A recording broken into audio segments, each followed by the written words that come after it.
Sa isang sanga ng puno, nagkukwentuhan sina Kiko at Coco, dalawang makukulit na unggoy. Kiko: Coco, narinig mo na ba yung chismis na may nakatagong kayamanan dito sa gubat? Coco: Oo, pero chismis lang yon. Walang kayamanan dito, puro lang saging. Habang nagtatawanan, biglang may lumapit na kuneho na may dalang mapa. Kuneho: May kakaibigan, totoo ang chismis. Ito ang mapa patungo sa kayamanan.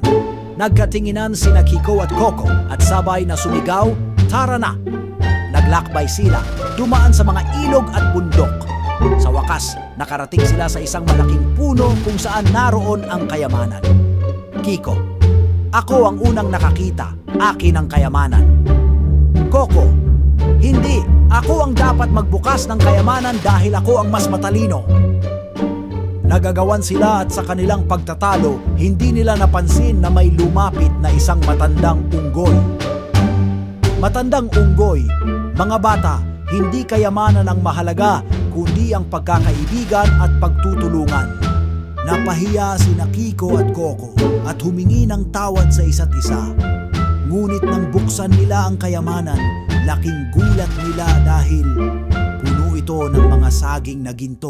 At doon nila natutunan na ang tunay na kayamanan ay nasa kanilang pagkakaibigan at sa mga saging na hindi nila inaasahan.